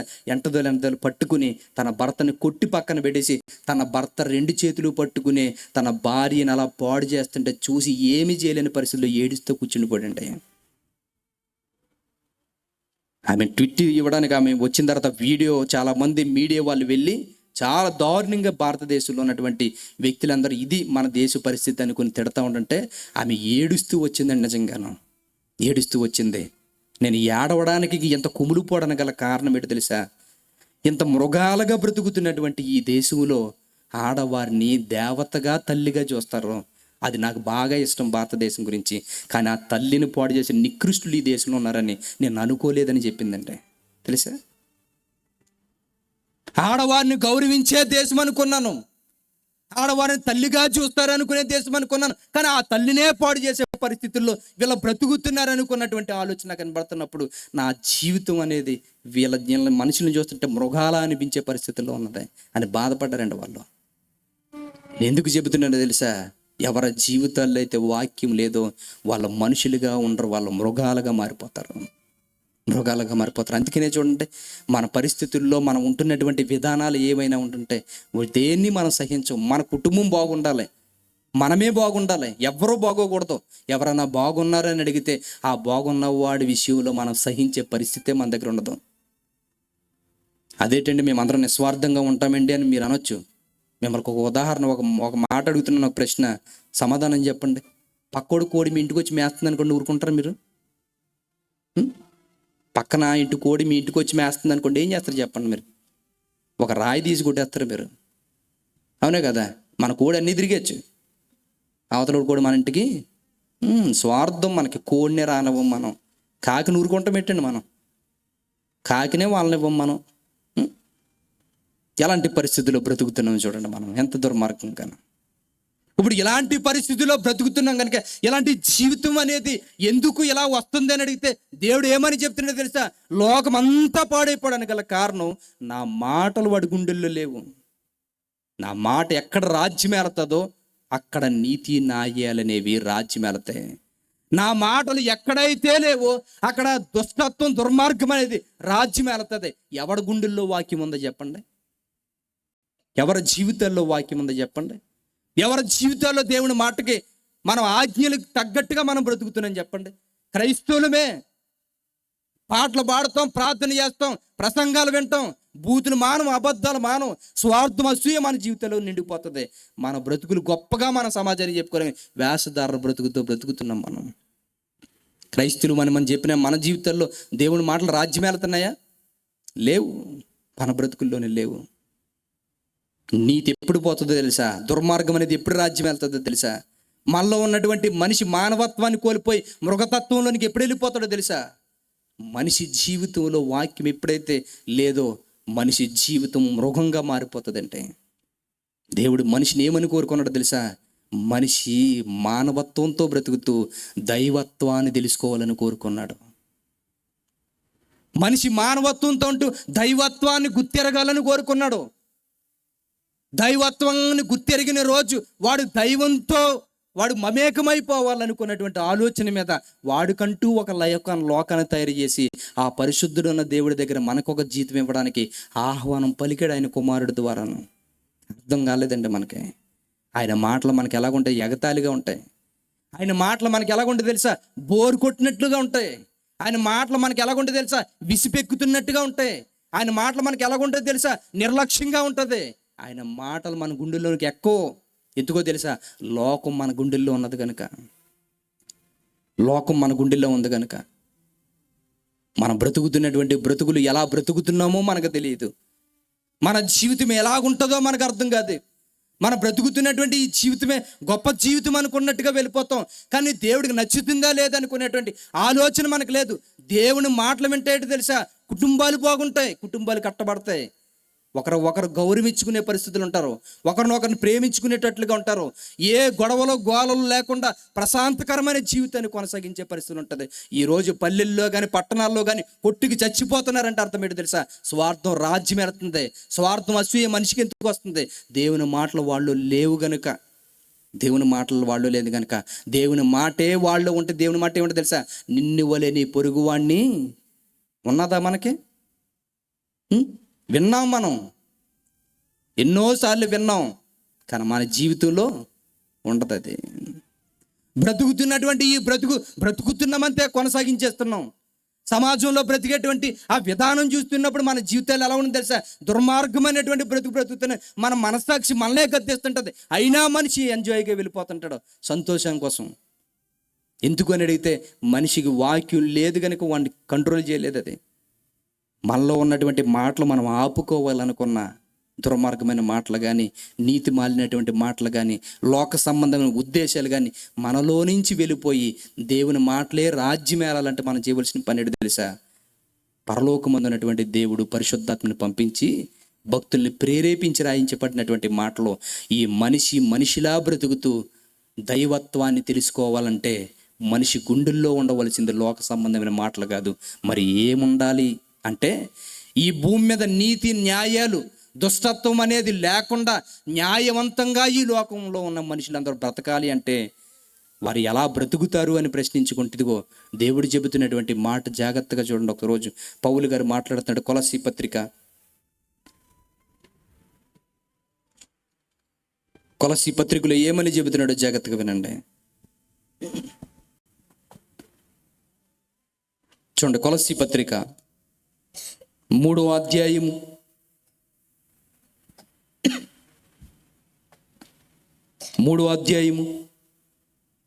15వ వచనం దగ్గర నుంచి జాగ్రత్తగా చూడండి.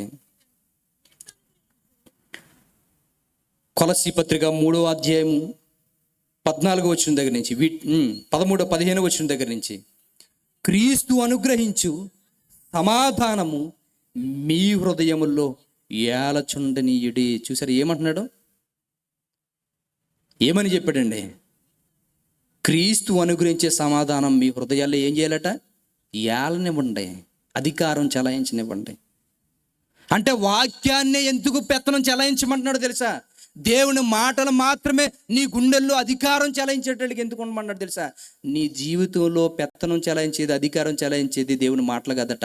దుష్టుడు ఏం చెబితే ఆ మాటలు మనం వింటుంటాం. ఎవరు తన సమాధానం కోరుకుంటాం ఏంటండి మనం? ఎవరు తన సమాధానాన్ని కోరుకుంటామో మనం? ఎవరి జీవితాల్లోనూ సమాధానం మనం కోరుకోము. ఎందుకు అని అడిగితే చూడండి, పక్క వాళ్ళకి ఏమైనా గొడవలేని అనుకోండి, పక్క ఇంటి వాళ్ళకి గొడవలేని అనుకోండి, ఆ గొడవలు మాట్లాడుకుంటున్నప్పుడు కొన్ని మాట్లాడేసుకుని వచ్చి ఎవరింట్లో వాళ్ళు కూర్చుంటారు. అప్పుడు సాతానుగాడు ఒకళ్ళని ఎవరో ఒకటి రేపుతాడు. రేపి ప్రశాంతంగా ఉన్న వాళ్ళ దగ్గరికి వెళ్ళి కూర్చుని ఏమంటారు అనుకున్నాం? నిన్ను ఈ మాటలు అన్నదామే, నిన్నే అన్నది ఇన్ని మాటలు, ఇంత మంచిదాని నిన్ను అన్నదా, నువ్వెలా ఊరుకున్నావు ఆ మాటలు అంటే? అప్పుడు ఏం చేస్తుంది? అప్పటి వరకు ఊరుకున్నదే మళ్ళీ మొదలెడతారు. ఇప్పుడు ఊరుకుంటుంది, మళ్ళీ అవతల నుంచి ఇంకొకరు వస్తారు, ఆవిడ రెచ్చగొడతారు. మళ్ళీ ఇప్పుడు వరకు ఆగి మళ్ళీ మొదలెట్టిందంటే నువ్వెందుకు మౌనంగా ఉన్నావు, నువ్వే. ఇప్పుడు ఇద్దరికి మళ్ళీ స్టార్ట్ అయింది గొడవ. ఎక్కడ మంచి ఉన్నది చూడండి. సాతానుగాడు ఎలా ఆడిస్తే అలా తోలు బొమ్మల్లాగా ఆడుతున్నాం బ్రతుకులు. ఇప్పుడు ఈ గొడవలు ఆడుకుంటున్నాడు, పరిస్థితులు ఎలాగుంటాయి? ఈమె చేసింది ఆమె చెప్పేస్తుంది, ఆమె చేసింది ఈమె చెప్తుంది. వీళ్ళిద్దరు సీక్రెట్లు బయటకు వచ్చేస్తాయి. రోజు అందరికీ వీళ్ళ లోకువే, అంతే కదా. ఊరుకుంటారా గొడవలో? వీళ్ళు ఎలాంటి వాళ్ళు తెలియాలంటే గొడవలు వచ్చేటప్పుడు ప్రశాంతంగా నిలబడ్డామనుకోండి, బయోడేటా మొత్తం బయటకు వచ్చేస్తుంది ఆ రోజు. ఇంకంతే అయిపోద్ది పరిస్థితి. చూసారా సాతానుగాడు ఎలా చేస్తున్నాడు చూడండి. కుటుంబాలు జీవితాలు. ఇప్పుడు ఇవన్నీ మాట్లాడుకున్న తర్వాత కలుస్తారా? ఎప్పుడుకో మళ్ళీ కలవాలి, అది కూడా కలవడానికి అవకాశం ఉండదు. ఇంత ప్రేమానురాగాలతో ఉండేవాళ్ళు అన్ని మాట్లాడేసి కలవడానికి అవకాశం లేకుండా ఎందుకు పోయింది శాంతి సమాధానం లేకుండా? సాతానుగాడు చెప్పిన మాటలు విన్నాం కనుక మన జీవితాల్లో ఎవరి దగ్గర సమాధానం లేకుండా ఈమె ఎలాంటిదిరా అని ఒక ముద్ర ఏం చేసుకున్నాం, ఇతను ఎలాంటోడురా అని ఒక ముద్ర ఏం చేసుకున్నాం. ఇప్పుడు ఎలాంటోడు ఎలాంటిదని ఒక ముద్ర ఎంచుకుని సమాజంలో మన జీవితంలో ప్రశాంతంగా గడపగలమా? మనల్ని చూసేవాడు ప్రతివాడు ఒక విధంగా చూస్తూ ఉంటుంటాడు. ఆ పరిస్థితిని బట్టి మన జీవితంలో సాక్ష్యం కోల్పోయి బ్రతుకుతుంటాం. ఇప్పుడు అలా సాక్ష్యం కోల్పోయే బ్రతుకుల్లో శాంతి సమాధానం లేకుండా బ్రతకడం కన్నా చెబుతున్నాడు దేవుడు, నీతి న్యాయాలు మీ గుండెల్లో మీ జీవితాల్లో ఉండాలంటే దేవుని వాక్యాన్ని సమాధానాన్ని ఏలనివ్వండి. వాక్యం ఎవడ గుండెల్లో ఉంటుందో వాడు సమాజంలో గొప్పగా నిలబడతాడు. అమ్మా ఈమె లాంటిది ఉండాలమ్మా అంటారు. ఈమె లాంటిది, ఈ ఇంతలో లాంటి వాడు బతకాలని కోరుకుంటారు. మళ్ళీ ఏమనుకుంటారు చెప్పండి? మళ్ళీ ఏమనుకుంటారు? కొంతమందిని చూసేటప్పుడు అంటారు, అందరూ బాగున్నారండి, వీడికి సాగు రావట్లేదు ఏంటండి అంటారు. చెప్పండి అంటారు. ఎందుకని? పరిస్థితులు బాగోవాడి. మన గురించి అలాగంటారు, మనం వినమంతే. మన పక్క అప్పటి వరకు మాట్లాడతాం, మనం మాట్లాడి పక్కకు రాగానే మన గురించి మాట్లాడతారు. వాళ్ళ గురించి మాట్లాడి నీ గురించి మాట్లాడరా, నీ గురించి మాట్లాడతారు. ఎవరికి వాళ్ళు అలా రిమోట్ కంట్రోల్ తిప్పుతూ ఉంటాడు అంతే సాతానుగాడు. ఎందుకని? నీతి న్యాయాలు అనేది మనిషి మర్చిపోయాడు కనుక, దుర్మార్గానికి అలవాటు పడిపోయాడు కనుక, విమర్శ జరగవలసిన, న్యాయం జరగవలసిన ప్లేసుల్లోనే అన్యాయం దుర్మార్గం జరుగుతుంది కనుక, ఆ దుర్మార్గాన్ని అరిగెట్టే దేవుని మాటలు మన గుండెల్లో లేవు కనుక, దేవుని హృదయంలో ఉన్నటువంటి ఆలోచన మన గుండెల్లోనికి రానివ్వట్లేదు కనుక, ఇదిగో పరలోకమందున్నటువంటి దేవుడు చెబుతున్నటువంటి మాటలు మనుషులందరూ పాడైపోయిన మనిషి మరలా కట్టబడాలంటే దేవుని మాటలు వాడి గుండెల్లో ఉండాలి. దేవుని మాటలు వాడి గుండెల్లో ఉండాలి. దేవుని మాటలు వాడిని రాజ్యమేలాలి. అందుకనే ఏమని చెప్తున్నాడు తెలుసా? మీరు మంచిగా దేవుడికి నచ్చినట్లుగా చనిపోతే నిత్య జీవాన్ని చేరేటట్లుగా మీరు బ్రతకాలి అంటే మీకు ఒకే ఒక సూత్రం చెబుతున్నాడు. ఏమని చెబుతున్నాడో తెలుసా? జాగ్రత్తగా వినండి. ఏమని చెబుతున్నాడు? ఇప్పుడు చదవండి. క్రీస్తు అనుగ్రహించు సమాధానము మీ హృదయములలో ఏలచుండినీయుడి, ఇందుకొరకే మీరు ఒక్క శరీరముగా పిలువబడితిరి, మరియు కృతజ్ఞులయుండి సంగీతములతోనూ కీర్తనలతోనూ ఆత్మ సంబంధమైన పద్యములతోనూ ఒకని ఒకడు బోధించుచు బుద్ధి చెప్పుచు కృపాసహితముగా మీ హృదయములలో దేవుని గూర్చిన గానము చేయుచు సమస్త విధములైన జ్ఞానముతో క్రీస్తు వాక్యమును మీ హృదయములో సమృద్ధిగా నివసింపనీయుడి. చూసారా? ఏం చేయాలట? వాక్యాన్ని మీ గుండెల్లో నింపేసుకోండి. పాటలు పాడుకుని, వాక్యాన్ని పాటల రూపంలో పాడుకుని మీ హృదయంలోకి ఎక్కించుకుంటారు. పద్యాలు పాడుకుని వాక్యాన్ని మీ గుండెలోకి ఎక్కించుకుంటారు. ఇలా ప్రసంగాలు చెప్పి వాక్యాన్ని మీ గుండెలోకి ఎక్కించుకుంటారు. లేదా వాక్యం చదువుతూ మీ గుండెలోకి వాక్యం ఎక్కించుకుంటారు. ఎలాగ వాక్యం ఎక్కించుకుంటారో సమస్త విధములైన జ్ఞానంతో మీ వాక్యం ఏదైతే దేవుడు మనకి ఇచ్చాడో అది గుండెల్లో నింపేసుకోండి సమృద్ధిగా. అలా గుండెల్లో వాక్యం ఉన్నవాడు సమాజానికి వెలుగుగా, దిక్సూచిగా నిలబడడానికి అవకాశం ఉంటుంది. ఎవడైతే గుండెల్లో వాక్యం నింపుకోగలుగుతాడో ఎదుటివాడిని ప్రేమించే తత్వం వస్తుంది. ఎవడైతే గుండెల నిండగా వాక్యం ఉంటుందో మనిషిని మనిషిగా చూడాలనుకుంటాడో, ఎవడైతే గుండెల్లో వాక్యం నింపుకోగలుగుతాడో వాడు సమాజంలో మర్యాదగా బ్రతకాలనుకుంటాడు. ఎవడైతే గుండెల్లో వాక్యం నింపుకోగలుగుతాడో వాడు నీతిగా బ్రతకాలనుకుంటాడు. ఎవడైతే గుండెల్లో వాక్యం ఉంటుందో దేవుని గురించి పరితపించిపోయినట్టుగా బ్రతుకుతా ఉంటాడో. ఈరోజు మన జీవితాలది కరువు అయిపోయిందంటే అర్థమేంటో తెలుసా? దేవుని మాటలు మన గుండెల్లో లేవు, కరువైపోని. దేవుని మాటలు గుండెల్లో పెట్టుకుని బ్రతికిన వాడు దేవుణ్ణి ఎరుగుతాడు. సమాజంలో ఎలా ప్రవర్తించాలో అర్థమవుతుంది. సమాజంలో నెమ్మది కలిగి శాంతి సమాధానంతో బ్రతుకుతాడు. వాడి జీవితం చనిపోయినా వాడికి పరలోకంలో యుగ యుగాలో బ్రతుకు ఇవ్వడానికి మాత్రం దేవుడు సిద్ధంగా ఉన్నాడు. అలాంటి పరిస్థితి మనకు కావాలంటే మీరు చేయవలసిందేటో తెలుసా? మన లోపాలేటో మనకు అర్థమైనవి, మనం ఎలా బ్రతుకుతున్నామో మనకు అర్థమైంది. క్రీస్తు ఈ క్షణాన్ని సడన్గా వస్తే మనం పరలోకం వెళ్తామా అని ప్రశ్న వేసుకుంటే వెళ్తామా మనం? ఏమా ఇప్పుడు క్రీస్తు వస్తే పరలోకం వెళ్తామా? ఎంతమంది వెళ్తాం? చేతులు ఎత్తండి ఒకసారి. నేను పరలోకం వెళ్ళిపోతానండి. అమ్మ ఎవరు ఎత్తుందండి? చాలా ధైర్యంగాను. జాగ్రత్త అమ్మా, ఆమెను కనిపెట్టండి ఈసారి నుంచి పక్క వాళ్ళందరూ.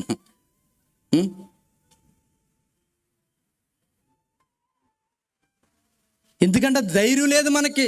మనం బ్రతుకుతున్నటువంటి బ్రతుకుల్లో ఎలాంటి పరిస్థితుల్లోనూ క్షణాన్ని ఈ పరిస్థితుల్లో కానీ కరెక్ట్గా వస్తే, క్రీస్తు కానీ ఎలాగొస్తే మనలో పరలోకం వెళ్ళేటువంటి పరిస్థితి ఎంతమందికి ఉన్నదంటే మన జీవితంలో మనకు తెలుసు. మనకు శత్రువులు ఎవరు ఉండకుండా ఉంటారో చెప్పండి భూమి మీద? ఎవరో ఒకరితో మాట్లాడడం మానేస్తాం మనం. మరి ఇంకేం వెళ్తాం? ఇంకేం వెళ్తాం? సమాధానం లేదు కదా. సమాధానం లేకపోతే సందేహిద్దు అన్నాడు. మరి సమాధానం లేకపోతే పరలోకం రమ్మంటాడా? అంటే పరలోకం కూడా వెళ్ళమన్న విషయం మనకు అర్థమైపోయింది. మరి దేని గురించి ఈరోజు క్రైస్తవులో మనం నిలబడతా? ఆ ప్రశ్నకి జవాబు మన దగ్గర ఉండాలి కదా. ఆ ప్రశ్నకి జవాబు లేదు కనుకే ఆ తమ్ముడాలో నిలబడి ప్రతి ప్రాంతానికి మేము ఎక్కడెక్కడ పెడుతున్నాం అక్కడ చెబుతున్నాం. మన బ్రతుకులు మనం అనుకుంటున్నట్టుగా పరలోకం వెళ్ళిపోతున్నాం అనుకుంటున్నాం, కానీ మన జీవితాలు భ్రష్టు పట్టుపోనీరా. మార్చుకోవాలి. అది మార్చుకోవాలంటే వాక్యం మన గుండెల్లోనికి రావాలి. వాక్యం ఎవడి గుండెల్లో ఉంటుందో వాడు నీతి ఏంటో తెలుస్తుంది, దేవుడు అర్థమవుతుంది. అలాంటి వాడు క్రీస్తు సడన్గా వస్తే వెంటనే పరలోకం వెళ్ళిపోతాడు. మనకు మత్తయి సువార్త పక్కన ఏముంటుందో మనకు తెలదు. 66 పుస్తకాలు గడగడా చెప్పమండి, అది తెలుదు మనకి. భక్తుల పేర్లు వాళ్ళకి తెలియదు, వాళ్ళ జీవితంలో సంపూర్ణమైనటువంటి పరిస్థితి మనకు తెలియదు. మనం ఎలా బ్రతకాలో మనకు తెలియదు. ఎందుకంటే ఎవరు ఆలోచనల ప్రకారంగా వాళ్ళు అనుకుంటారో నాకెందుకు రాలేదు అనుకున్నాం కనుకే మన జీవితాన్ని పరిశీలించుకోలేకపోయాం. మనం నాకెందుకు రాదులే అనుకోవడం కాదు, నాకు రాదనే అనుకోవాలి. ఎందుకంటే మనం ఎలా బ్రతుకుతున్నాం మనకు తెలుసు కాబట్టి రాలేని నేను ఎలా రప్పించుకోవాలో మనం ఆలోచించుకోవాలి. అలా ఆలోచింపజేయడానికి ఈ సభలో. కాబట్టి ప్రతి ఒక్కరి గుండెల్లో ఏముండాలి? ప్రతి అందరూ హృదయాల్లో ఏముండాలి? వాక్యం ఉండాలి. వాక్యం ఉండాలా ఉండకూడదా? చెప్పండి ఒకసారి. ఏముండాలి మీ అందరి గుండెల్లోనూ? వాక్యం ఉండాలి. ఇంకొక దానికి కానీ చోటు ఉంటే నిత్య జీవం మనకి లేదు. కాబట్టి వాక్యం నింపుకోండి గుండెల్లోనూ. దేవుని ప్రేమ ఏంటో అర్థమైపోద్ది. దేవుని ప్రేమ అర్థమైంది అనుకోండి, ఇంకా దేవుడి గురించే పరితపించే ఆలోచన ఉంటుంది. దేవుని గురించి పరితపించేవాడు వాడి జీవితంలోనూ గొప్పగా ఎదుగుతాడు, సమాజానికి మంచిగానే కనబడతాడు, చనిపోయిన వెంటనే నిత్య జీవాన్ని చేరుకుంటాడు. అలాంటి ధన్యకరమైనటువంటి జీవితం మీకు కావాలనుకుంటే ప్రతి ఒక్కరూ కూడా వాక్యానుసారమైనటువంటి ఆలోచనతో గుండె నిండగా వాక్యం నింపుకోవడానికి చదవండి, లేదంటే ఎవరితోనే వినిపించుకోండి. ఇలాంటి సత్య సంబంధమైన బోధలు వినండి. అలా వినగలిగిన రోజు నిజంగా మన జీవితాలు వెలిగింపబడతాయి, నిత్య జీవాన్ని మనం స్వతంత్రించుకోగలుగుతాం. కాబట్టి రేపు జరగబోయేటువంటి సభలో కూడా దీనికన్నా అమూల్యమైనటువంటి మాటలు ఉన్నాయి. అలాంటి అమూల్యమైన మాటలు మీరు ఒక్కరే వింటారా లేకపోతే వినిపిస్తారా? ఒకవేళ మేము ఒక్కరమే వినిపిస్తామంటే ఇంకా మీలో స్వార్థం అనేది రాజ్యం వెళ్తుంది. లేదండి మాతో పాటు మా నశించిపోయి మా వాళ్ళని కూడా మేము తీసుకొచ్చి వినిపించాలనుకునే ఆలోచన ఉంటే ఖచ్చితంగా మీ పక్క వాళ్ళకి చెప్పండి.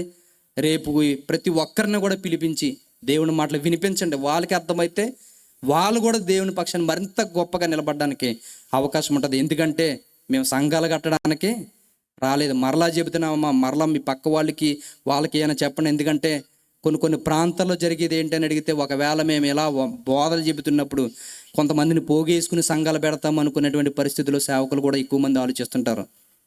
కాబట్టి అది ఈ విషయాన్ని ఎవరు విమర్శించడానికి కాదు, మేము వెళుతున్న ప్రతి ప్రాంతంలోనే ఇలాగే జరుగుతుంది. కనుక మీ చుట్టుపక్కల వాళ్ళకి చెప్పండి, మీతో పాటు ఉన్నటువంటి తోటి విశ్వాసులతో కూడా మాట్లాడండి. ఆ మాటలు చెప్పి జాగ్రత్తగా విషయాన్ని ప్రకారంగా వాక్యాన్ని వినండి. విని దాని ప్రకారం బలపరచబడండి అనుకుని పక్క వాళ్ళకి చెప్పండి. చక్కని మాటలు చెప్తున్నారు, విని మన బ్రతుకులు ఎలాంటివి సరి చేసుకుందాం అనుకుని చెప్పండి.